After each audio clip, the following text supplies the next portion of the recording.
بسم اللہ الرحمن الرحیم الحمد للہ نحمده ونستعینه ونستغفره ونؤمن به ونتوکل علیہ ونعوذ باللہ من شرور انفسنا ومن سیئات اعمالنا من يهده الله فلا مضل له ومن يضلله فلا هادي له ونشهد أن لا إله إلا الله وحده لا شريك له ونشهد أن سيدنا ومولانا محمدا عبده ورسوله وصلى الله تعالى عليه وعلى آله وأصحابه وبارك وسلم تسلیما كثيرا كثيرا اما بعد فاعوذ باللہ من الشیطان الرجیم بسم اللہ الرحمن الرحیم والفجر وليال عشر والشفع والوتر واللیل اذا یسر هل فی ذلك قسم لذی حجر صدق اللہ العظیم۔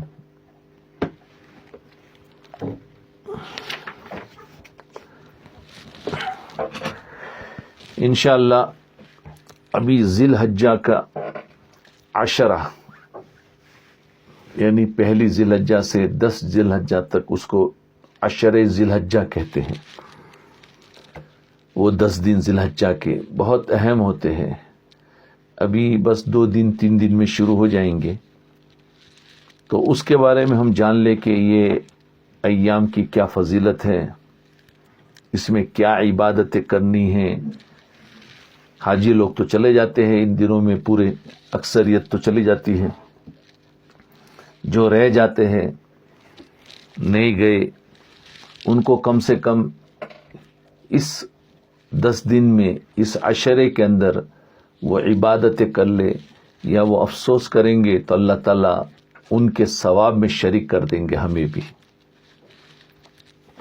جی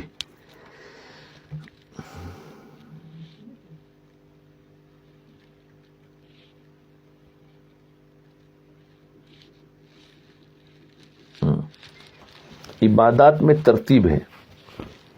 ذی الحجہ کے یہ 10 دن، ذی الحجہ کے یہ 10 دن جو یکم ذی الحجہ سے 10 ذی الحجہ تک ہے، اللہ تبارک و تعالیٰ نے ان کو ایک عجیب خصوصیت اور فضیلت بخشی ہے۔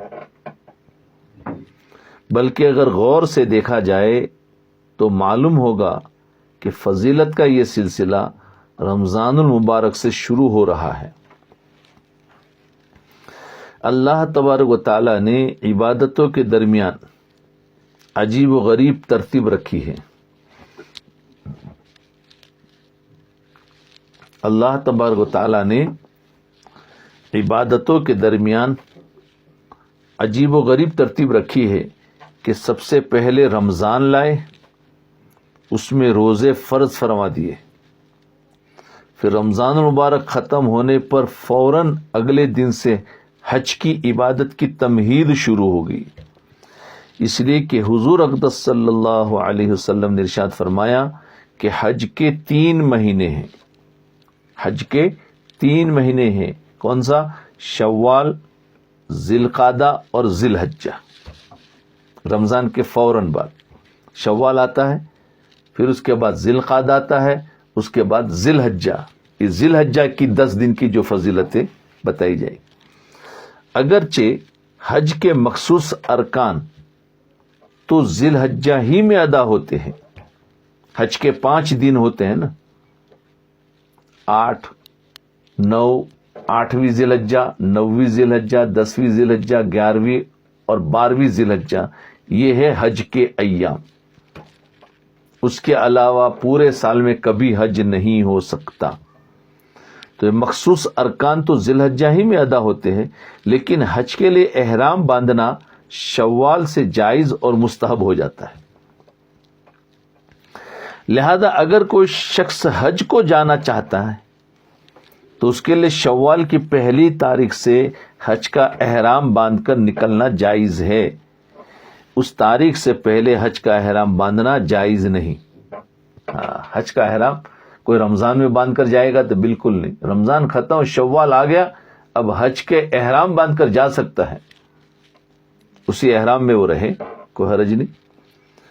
تو خیر، تو فرمایا باندھنا جائز ہے.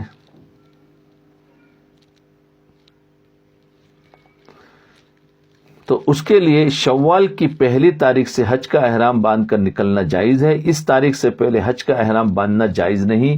پہلے زمانے میں حج پر جانے کے لیے کافی وقت لگتا تھا اور بعض اوقات 2-3 مہینے وہاں پہنچنے میں لگ جاتے تھے، 2-3 مہینے. اس لیے شوال کا مہینہ آتے ہی لوگ سفر کی تیاری شروع کر دیتے تھے. گویا روزے کی عبادت ختم ہوتے ہی حج کی عبادت شروع ہوگی، اور پھر حج کی عبادت اس پہلے عشرے میں انجام پا جاتی ہے. عبادت اس پہلے عشرے میں ختم ہو جاتی، اس لیے کہ حج کا سب سے بڑا رکن جو وقوف عرفہ ہے، سب سے بڑا رکن، کہ اگر وہ کوئی وقوف عرفہ نہ کرے اس کا حج ہی نہیں ہوتا. وقوف عرفہ ہے جو انشاءاللہ آج یعنی جب 9ویں ذی الحجہ آئے گی ہو جائے گا. 9ویں ذی الحجہ کو انجام پا جاتا ہے. اور پھر جب اللہ تعالیٰ نے رمضان کے روزے پورے کرنے کی اور حج کے ارکان پورے کرنے کی توفیق عطا فرما دے اور یہ 2 عظیم الشان عبادت تکمیل کو پہنچ گئی، رمضان بھی پورا ہو گیا، اس کے بعد حج میں گیا اور حج بھی پورا ہو گیا، اس وقت اللہ تبارک و تعالیٰ نے ضروری دیا کہ مسلمان ان عبادتوں کی ادائیگی پر اللہ تعالیٰ کے حضور شکرانہ کا نذرانہ پیش کرے.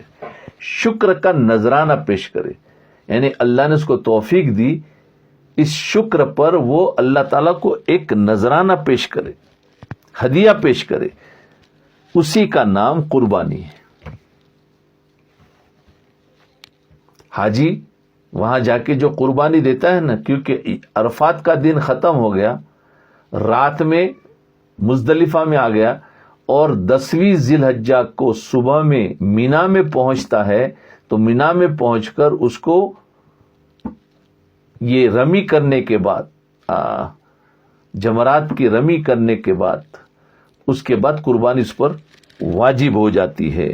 یہ شکر کی قربانی ہے کہ اللہ نے اس کو پورا کرا، جس کا نام قربانی. لہذا 10، 11، 12 تاریخ کو اللہ تعالیٰ کے حضور شکر کا نذرانہ پیش کیا جاتا ہے. یعنی چاہے 10 کو کرے، چاہے 11 کو کرے، چاہے 12 کو کرے. 3 دن قربانی کے ہوتے ہیں، 4 دن نہیں ہوتے، 3 دن ہیں. 10ویں ذی الحجہ کی صبح سے وقت شروع ہوتا ہے عید کی نماز کے بعد، سورج نکلنے کے بعد سے، اور 12ویں ذی الحجہ کو غروب تک وہ وقت رہتا ہے. تو آپ نے ہمیں یہ تو اللہ تعالیٰ کے حضور شکر کا نذرانہ پیش کیا کہ آپ نے ہمیں یہ 2 عظیم عبادتیں ادا کرنے کی توفیق عطا فرمائی. یہ عجیب بات ہے کہ اللہ تعالیٰ نے عید الفطر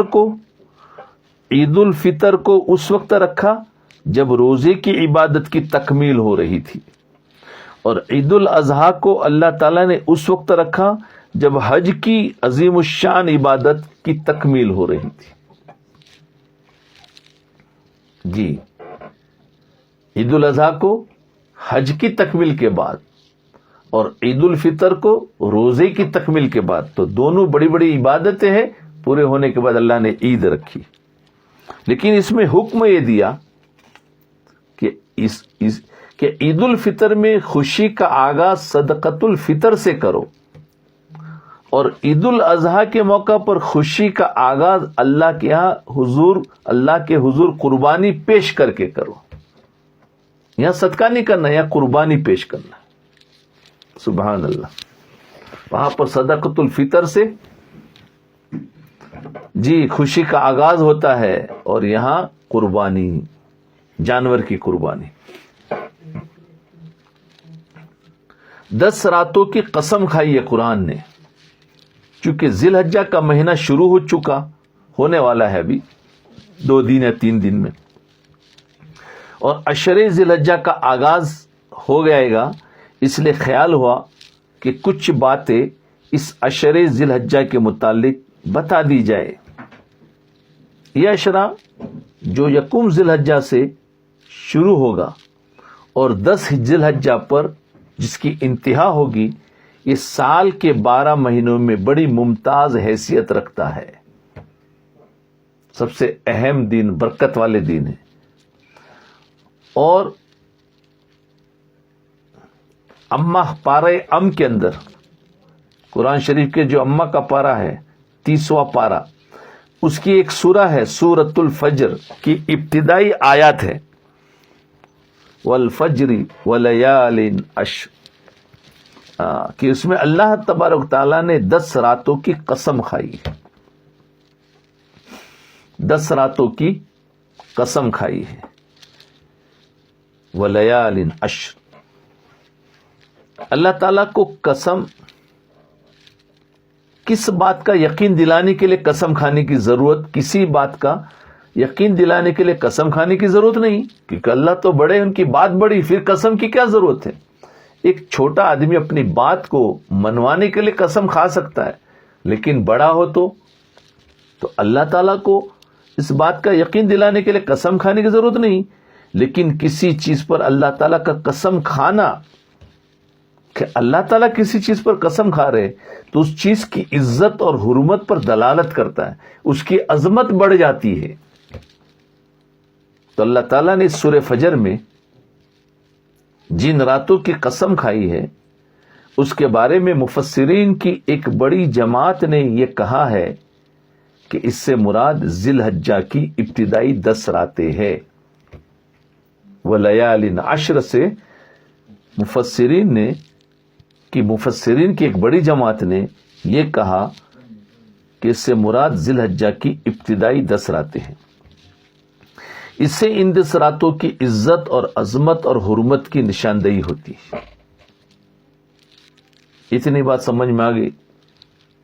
اور خود نبی کریم صلی اللہ علیہ وسلم نے ایک ارشاد میں واضح طور پر ان 10 ایام کی اہمیت اور فضیلت بیان فرمائی، یہاں تک کہ فرمایا کہ اللہ تعالیٰ کو عبادت کے اعمال کسی دوسرے دین میں اتنے محبوب نہیں جتنے ان 10 دنوں میں محبوب ہے، خواہ وہ عبادت نفلی نماز ہو، ذکر یا تسبیح ہو، یا صدقہ یا خیرات ہو، جو بھی عبادت ہو، لیکن ان 10 راتوں میں بہت پسند ہے۔ ایک حدیث میں یہ بھی فرمایا کہ اگر کوئی شخص ان ایام میں سے ایک دن روزہ رکھے تو ایک روزہ ثواب کے اعتبار سے 1 سال کے روزوں کے برابر ہے۔ ان دنوں میں اگر روزہ رکھے گا تو ایک روزہ 1 سال کے برابر کر دیا جاتا ہے۔ اور فرمایا کہ ان 10 راتوں میں ایک رات کی عبادت، 10 راتوں میں ایک رات کی عبادت لیلۃ القدر کی عبادت کے برابر ہے۔ یعنی اگر ان راتوں میں سے کسی بھی ایک رات میں عبادت کی توفیق ہو گئی، اگر 10 راتوں کی ہو گئی تو بہت اچھا، لیکن نہیں ہوئی، کسی ایک رات میں بھی عبادت کی توفیق ہو گئی تو گویا اس کو لیلۃ القدر میں عبادت کی توفیق ہو گئی۔ اس عشرے ذی الحجہ کو اللہ تبارک و تعالیٰ نے اتنا بڑا درجہ عطا فرمایا ہے جو ابھی ہمارے سامنے آنے والا ہے، کیونکہ نبی علیہ السلام کی سنت ہے کہ کسی چیز کے آنے سے پہلے اس کی فضیلت بتاتے، تو یہی سوچا کہ چلو آ رہا ہے تو پہلے سے پتا ہو کہ عشرے ذی الحجہ، جیسے رمضان سے پہلے ہم نے رمضان کی فضیلتیں بتائی تاکہ ہمارا رمضان اچھا گزرا، یہ عشرے کی فضیلت آ جائے گی تو ابھی آتے ہی ہم اس 10 دنوں کے اندر اللہ سے عبادت کرے، مانے اور اللہ تعالیٰ سے مانگے، کیونکہ اس میں بہت فضیلت ہے۔ ان ایام کی 2 خاص عبادتیں ہیں، ان دنوں کی 2 خاص عبادتیں ہیں۔ ان ایام کی اس سے بڑی اور کیا فضیلت ہوگی کہ وہ عبادتیں جو سال بھر کے دوسرے ایام میں انجام نہیں دی جا سکتی، ان کی انجام دہی کے لیے اللہ تعالیٰ نے اسی زمانے کو منتخب فرمایا۔ یعنی حج کی جو عبادت ہے سال بھر میں کبھی بھی نہیں کی سکتی، وہ اسی 10 دن میں ہوتی ہے۔ جی تو یہ اس کی فضیلت کیا ہے کہ اس کے اندر ایک روزہ رکھنا سال بھر کے روزہ رکھنے کے برابر ہے. اس کی رات میں عبادت کرنا لیلۃ القدر کے اندر عبادت کرنے کے برابر ہے. مثلا حج ایک ایسی عبادت ہے جو ان ایام کے علاوہ دوسرے دنوں میں انجام نہیں دی جا سکتی.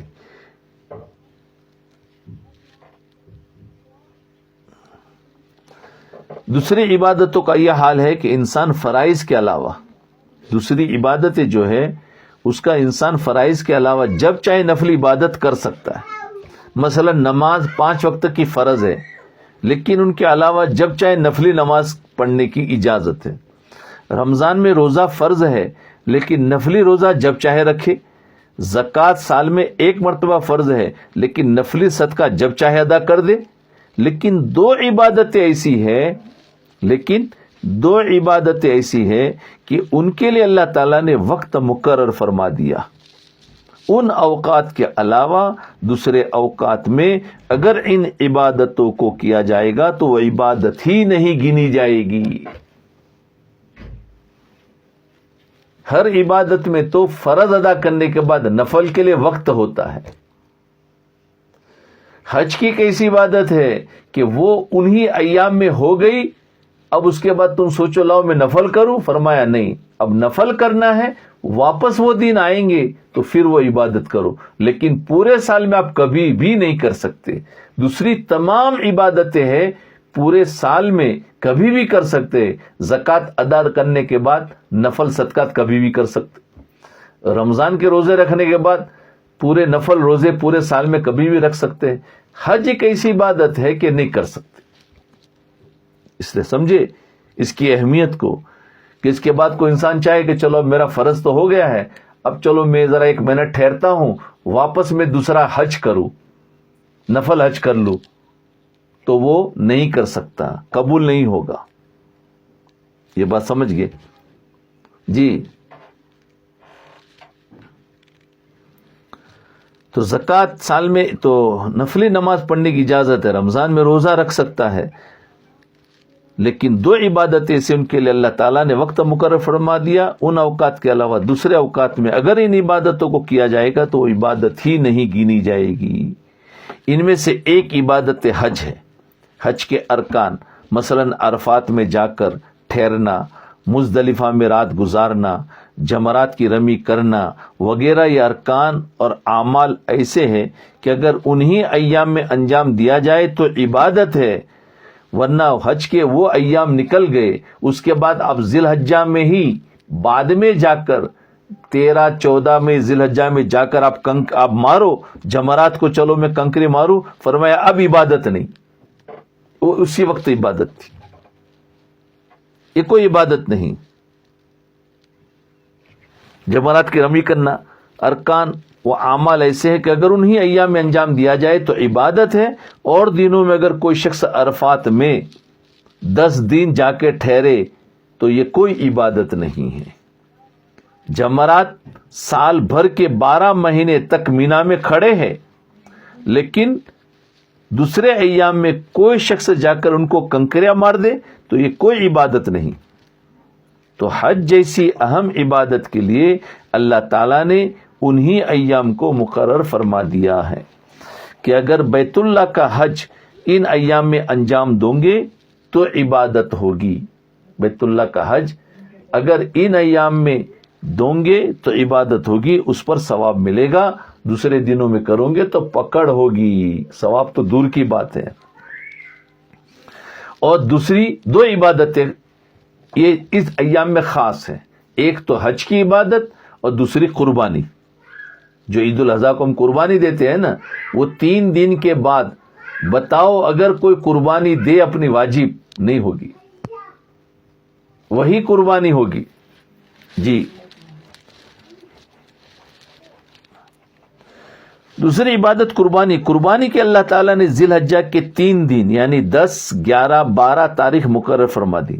ان ایام کے علاوہ اگر کوئی شخص قربانی کی عبادت کرنا چاہے تو نہیں کر سکتا. البتہ اگر کوئی شخص صدقہ کرنا چاہے تو بکرا ذبح کر کے اس کا گوشت صدقہ کر سکتا ہے، وہ صدقہ کر سکتا ہے، لیکن نفل قربانی بھی نہیں ہو سکتی. اس قربانی میں نفل نہیں ہے. اسی ایام میں کرے گا تو نفل ہو جائے گی، لیکن اس کے بعد جو بھی قربانی کرتا ہے وہ قربانی نہیں ہے، وہ صدقہ ہوگا. لیکن یہ قربانی کی عبادت ان 3 دنوں کے سوا کسی اور دن میں انجام نہیں پا سکتی. اللہ اکبر کبیرہ، نہیں پا سکتی. لہذا اللہ تبارک تعالیٰ نے اس زمانے کو امتیاز بخشا ہے. اسی وجہ سے علماء کرام نے ان احادیث کی روشنی میں یہ لکھا ہے کہ رمضان المبارک کے بعد سب سے زیادہ فضیلت والے ایام 10 ذی الحجہ کے ایام ہیں. ان میں عبادتوں کا ثواب بڑھ جاتا ہے، اور اللہ تعالیٰ ان ایام میں اپنی خصوصی رحمت نازل فرماتے ہیں. لیکن کچھ اور اعمال خاص طور پر ان ایام میں مقرر کر دیے گئے ہیں، ان کا بیان کرنا مناسب ہے کہ بتا دیا جائے کہ اور کیا عبادت کرے کر ان ایام میں. جی، ذی الحجہ کا چاند دیکھتے ہی سب سے پہلے ہماری طرف متوجہ ہو جاتا ہے وہ ایک عجیب و غریب حکم ہے. وہ یہ کہ نبی کریم صلی اللہ علیہ وسلم کا ارشاد ہے کہ جب تم میں سے کسی کو قربانی کرنی ہو تو جس وقت وہ ذی الحجہ کا چاند دیکھے اس کے بعد اس کے لیے بال کاٹنا، ناخن کاٹنا درست نہیں. وہ حاجیوں کے لیے بھی احرام پہن لیا تو بال اور ناخن کاٹنا ان کے لیے تو بالکل حرام ہو گیا، ورنہ دم واجب ہوگا. لیکن عام لوگوں کے لیے جو حج میں تو نہیں گئے، ان کے لیے اس کو عبادت قرار دیا. ناخن کاٹنا درست نہیں، چونکہ یہ حکم نبی کریم صلی اللہ علیہ وسلم سے منقول ہے، اس واسطے اس عمل کو مستحب قرار دیا گیا. یہ کوئی ہمارے لیے واجب نہیں ہے کہ کاٹ دیں گے تو کوئی بہت بڑا گناہ ہوگا، نہیں، گناہ نہیں ہوگا، لیکن ہم حاجیوں کے مشابہ ہو جائیں گے. مستحب قرار دیا گیا کہ آدمی اپنے ناخن اور بال اس وقت تک نہ کاٹے جب تک قربانی نہ کر لے. تو یہ کیا بظاہر یہ حکم بڑا عجیب و غریب معلوم ہوتا ہے کہ چاند دیکھ کر بال اور ناخن کاٹنے سے منع کر دیا گیا ہے، لیکن بات دراصل یہ ہے کہ ان ایام میں اللہ تعالیٰ نے حج کی عظیم الشان عبادت مقرر فرمائی، اور مسلمانوں کی ایک بہت بڑی تعداد الحمدللہ اس وقت اس عبادت سے بہرہ اندوز ہو رہی ہے. حرم کے اندر، مکہ کے اندر اس وقت وہاں یہ حال ہے کہ ایسا معلوم ہوتا ہے کہ بیت اللہ کے اندر ایک ایسا مقناطیس لگا ہوا ہے.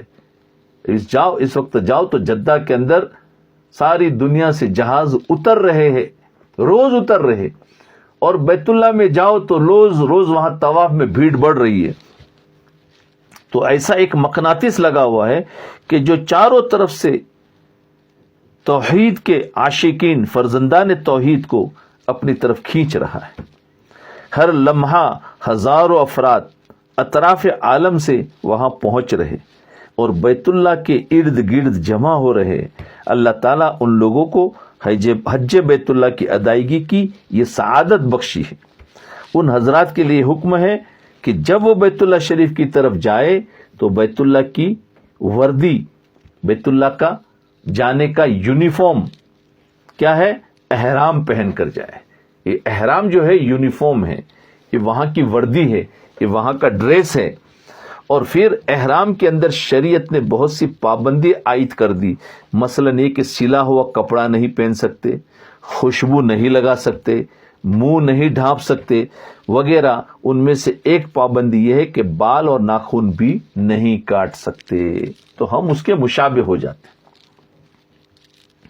تو حضور صلی اللہ علیہ وسلم نے ہم پر ان لوگوں پر جو بیت اللہ کے پاس حاضر نہیں ہیں اور حاضری نہیں دے سکے اور حج بیت اللہ کی عبادت میں شریک نہیں ہیں، اللہ تعالیٰ کے کرم کو متوجہ فرمانے اور ان کی رحمت کا مرید بنانے کے لیے یہ فرما دیا کہ ان حجاج بیت اللہ کے ساتھ تھوڑی سی مشابہت اختیار کر لو، تھوڑی سی ان کی شباہت اپنے اندر پیدا کر لو، اور جس طرح وہ بال نہیں کاٹ رہے تم بھی مت کاٹو، جس طرح وہ ناخن نہیں کاٹ رہے تم بھی مت کاٹو۔ یہ ان اللہ کے بندوں کے ساتھ شباہت پیدا کر دی جو اس وقت حج بیت اللہ کی عظیم سعادت سے بہرہ اندوز ہو رہے ہیں اور اس سے وہ لطف اٹھا رہے ہیں۔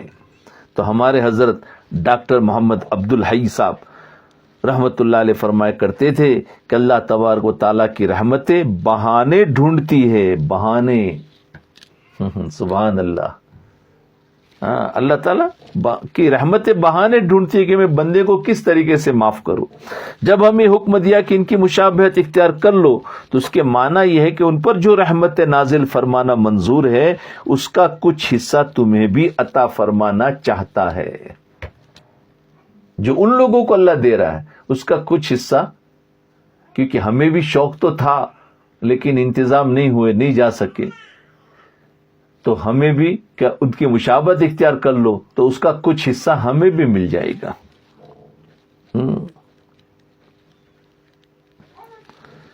اللہ، تو اس کے معنی ہے کہ ان پر جو رحمت نازل فرمانا منظور ہے اس کا کچھ حصہ تمہیں بھی عطا فرمانا چاہتے ہیں، تاکہ جس وقت عرفات کے میدان میں ان اللہ کے بندوں پر رحمت کی بارش برسے اس کی ایک بادل کا کوئی ٹکڑا ہم پر بھی رحمت برسا دے۔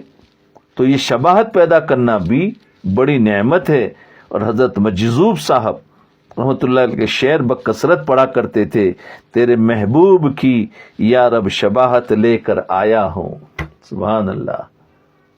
تیرے محبوب کی یا رب شباہت لے کر آیا ہوں، حقیقت اس کو تو کر دے میں صورت لے کر آیا ہوں۔ اللہ اکبر۔ تیرے محبوب کی یا رب شباہت لے کر آیا ہوں، حقیقت اس کو تو کر دے میں صورت لے کر آیا ہوں۔ کیا بعید ہے کہ اللہ اس صورت کی برکت سے حقیقت میں تبدیل فرما دے، اور اس رحمت کی جو گھٹائے وہاں برسے گی انشاءاللہ ہم اور آپ اس سے محروم نہیں رہیں گے۔ جی، ہم اور آپ اس سے محروم نہیں رہیں گے۔ تھوڑے سے دھیان اور توجہ کی ضرورت ہے صرف۔ ہمارے حضرت والا رحمت اللہ علیہ کا مذاق یہ تھا کہ فرماتے تھے کہ اللہ تبارک و تعالیٰ اس بنا پر محروم فرما دیں گے۔ حضرت ڈاکٹر عبدالحی صاحب فرماتے تھے کیا اللہ تعالیٰ اس بنا پر ہمیں محروم فرما دیں گے کہ ایک شخص کے پاس جانے کے لیے پیسے نہیں ہیں لیکن دل میں جانے کی شوق تھا، پیسے نہیں ہیں، کیا اس واسطے اس کو عرفات کی رحمتوں سے محروم فرما دیں گے کہ اس کو حالات نے جانے کی اجازت نہیں دی اور اس واسطے وہ نہیں جا سکا؟ ایسا نہیں ہے، بلکہ اللہ تبارک و تعالی ہمیں اور آپ کو بھی اس رحمت میں شامل فرمانا چاہتے ہیں۔ جی، البتہ تھوڑی سی توجہ اور دھیان کی بات ہے، بس تھوڑی سی فکر اور توجہ کر لو کہ میں تھوڑی سی شباہت پیدا کر رہا ہوں اور اپنی صورت تھوڑی سی اس جیسی بنا رہا ہوں، تو پھر اللہ تبارک و تعالی اپنے فضل سے ہمیں بھی اس رحمت میں شامل فرما دیں گے انشاءاللہ۔ جی، شباہت عرفات کرو۔ دوسری چیز تو بات سمجھ میں آئے گی، ان مخصوص ایام میں دو عبادتیں ایسی ہیں، دو خاص عبادتیں۔ ایک عبادت کون سی ہے؟ ایک عبادت تو حج کے مخصوص دنوں کی، اور ایک عبادت قربانی کی ہے۔ جی، کہ یہ دو ایسی عبادتیں جو سال میں کبھی بھی نہیں ہو سکتی۔ دوسری عبادتیں فرض پوری کرنے کے بعد کبھی بھی کر سکتے ہیں سال بھر میں۔ تو یہ ہے، تو ہمیں بتا دیا کہ مشابہت اختیار کر لو تو ہمیں اس عبادت کا بھی ثواب مل جائے گا، اور اپنے جگہ پر قربانی کریں گے جانور کی تو اس کا بھی ثواب مل گا، تو دونوں عبادتیں ہم نے ہوگی۔ اور ایک عبادت ہی فرمائی، دوسری چیز ہے کہ یہ ایام اتنی فضیلت والے کہ ان ایام میں ایک روزہ ثواب کے اعتبار سے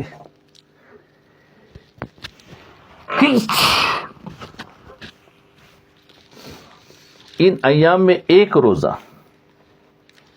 ثواب کے اعتبار سے 1 سال کے روزے کے برابر ہے،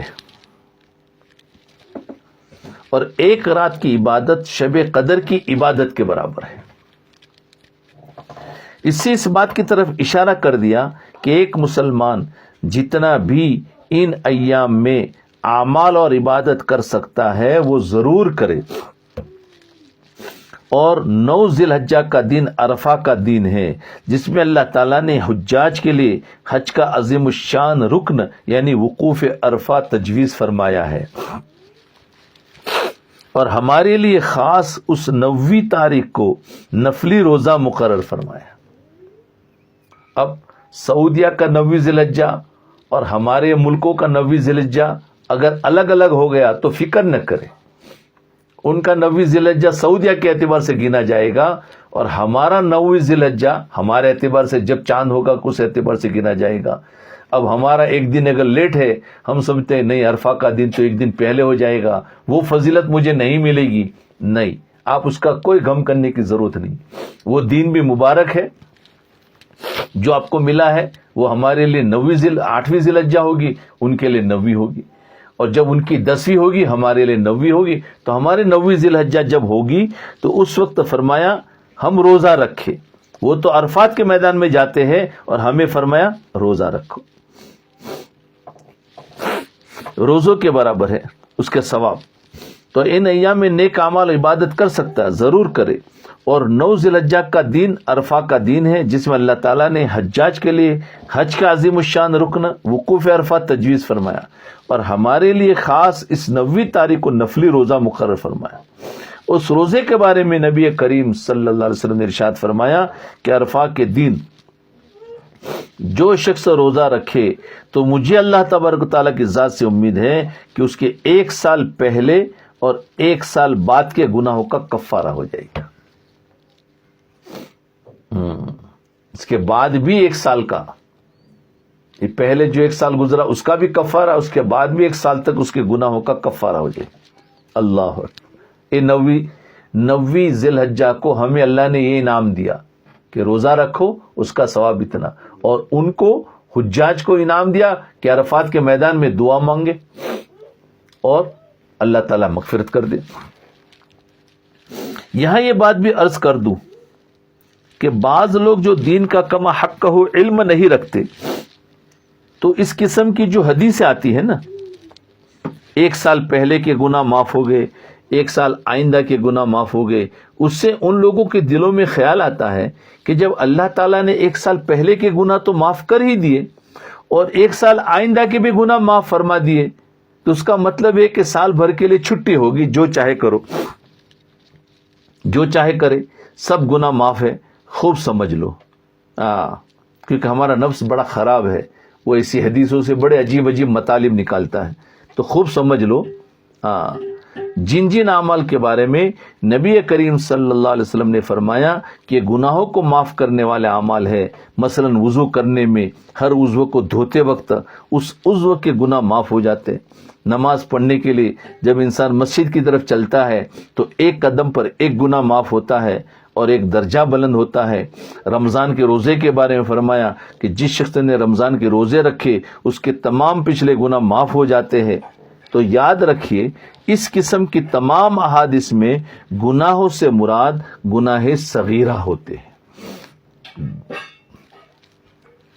اور جہاں تک کبیرہ گناہوں کا تعلق ہے اس کے بارے میں قانون یہ ہے کہ بغیر توبہ کے معاف نہیں ہوتے، اس کے لیے توبہ کرنی پڑے گی۔ کبیرہ گناہوں میں، صغیرہ گناہوں میں ایسی عبادت فضیلت والی ہوتی ہے، اس میں کر لو تو اللہ صغیرہ گناہوں کو معاف کر دیتے۔ ویسے اللہ تعالیٰ اپنی رحمت سے کسی کے کبیرہ گناہ بغیر توبہ کے بخش دے، وہ الگ بات ہے، لیکن قانون یہ ہے کہ جب تک توبہ نہیں کر لے گا معاف نہیں ہوں گے۔ اور پھر توبہ سے بھی وہ گناہ کبیرہ معاف ہوتے ہیں، توبہ سے بھی وہ گناہ کبیرہ معاف ہوتے ہیں جن کا تعلق حقوق اللہ سے ہو، اور اگر اس گناہ کا تعلق حقوق العباد سے ہے، مثلا کسی کا حق دبا لیا ہے، کسی کا حق مار لیا ہے، کسی کے حق تلفی کر لی ہے، کسی کو تکلیف پہنچائی ہے تو اس کے بارے میں قانون یہ ہے کہ جب تک صاحب حق کو اس کا حق ادا نہ کر دے یا اس سے معاف نہ کرا لے اس وقت تک معاف نہیں ہوں گے. توبہ کر لے گا تو بھی معاف نہیں ہوں گے. حقوق العباد کے بارے میں ہیں. حقوق اللہ توبہ کے بعد معاف کر دیں گے. حقوق العباد میں تو اس بندے سے معافی مانگنی پڑے گی.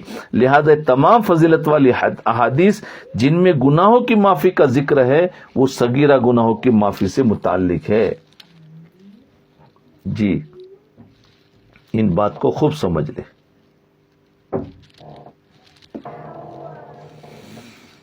اللہ اکبر کبیرہ.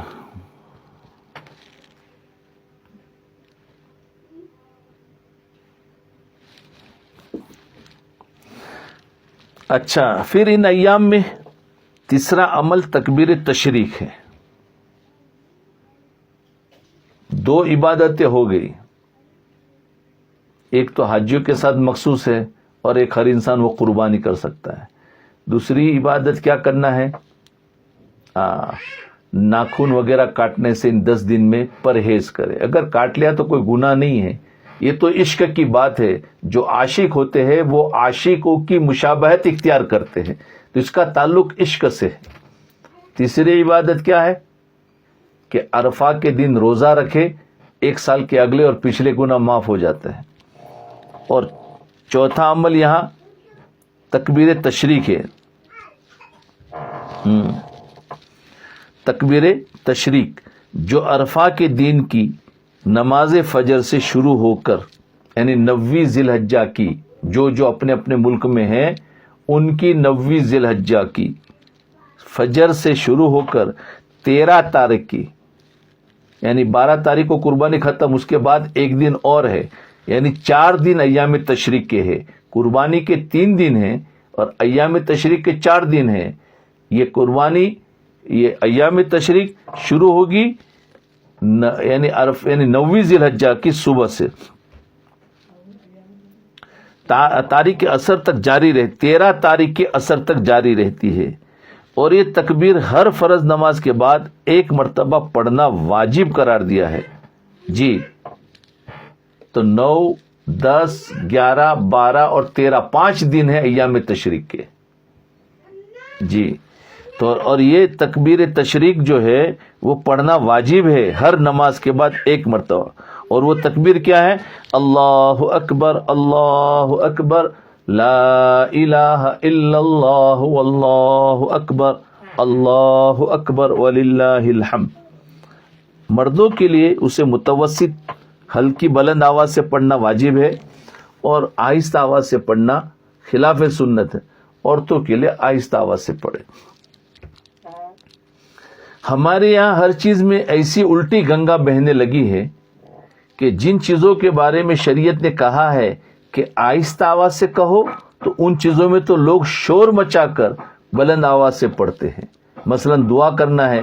قرآن کریم میں دعا کے بارے میں فرمایا ادعوا ربکم تضرعا وخفیا یعنی آہستہ اور تضرع کے ساتھ اپنے رب کو پکارو اور آہستہ دعا کرو. چنانچہ عام اوقات میں بلند آواز سے دعا کرنے کے بجائے آہستہ آواز سے دعا کرنا افضل ہے. البتہ جہاں زور سے دعا مانگنا سنت سے ثابت ہے وہاں اسی طرح مانگنا افضل ہے. اور اسی دعا کا ایک حصہ درود شریف بھی ہے. اس کو بھی آہستہ آواز سے پڑھنا زیادہ افضل ہے. اس میں تو لوگوں نے اپنی طرف سے شور مچانے کا طریقہ اختیار کر لیا. اور جن چیزوں کے بارے میں شریعت نے کہا تھا کہ بلند آواز سے کہو مثلا تکبیر تشریق ہے اور حاجی کے لیے لبیک ہے تو بیچارہ نہیں پڑھتا ہے یا آہستہ آواز میں پڑھتا ہے. تکبیر تشریق جو ہر نماز کے بعد بلند آواز سے کہنی چاہیے لیکن اس کے پڑھنے کے وقت آواز ہی نہیں نکلتی اور آہستہ پڑھنا شروع کر دیتے ہیں. جی تو حضرت مفتی شفیع صاحب رحمۃ اللہ علیہ فرماتے تھے کہ تکبیر تشریق رکھی ہے اس لیے گئی ہے کہ اسے شوکت اسلام کا مظاہرہ ہو یعنی اسلام کی شان ظاہر ہو اور اس کا تقاضا ہے کہ سلام پھیرنے کے بعد مسجد اس تکبیر سے گونج اٹھے. لہذا اس کو بلند آواز سے کہنا ضروری ہے. اسی طرح عید الاضحیٰ کی نماز کے لیے جا رہے ہو تو اس میں بھی مسنونی ہے کہ راستے میں بلند آواز سے تکبیر کہتے ہوئے جائے. البتہ عید الفطر میں آہستہ آواز سے کہنے چاہیے، یعنی ہلکی آواز. عید الاضحیٰ میں جا رہے ہو تو بلند آواز سے. جی، تکبیر تشریق خواتین پر بھی واجب ہے. یہ تکبیر تشریق خواتین کے لیے بھی مشروع ہے.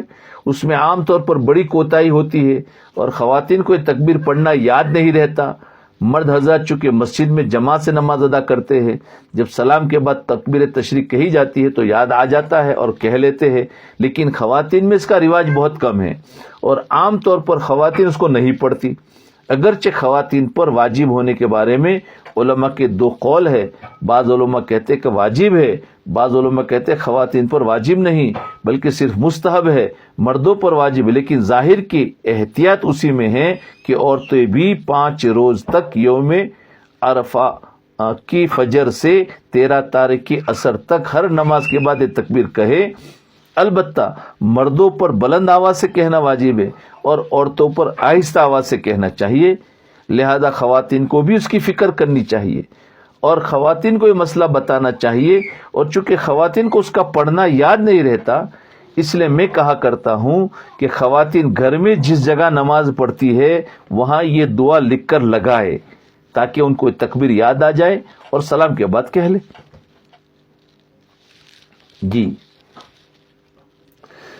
بس آج یہاں تک ہی رکھتے ہیں.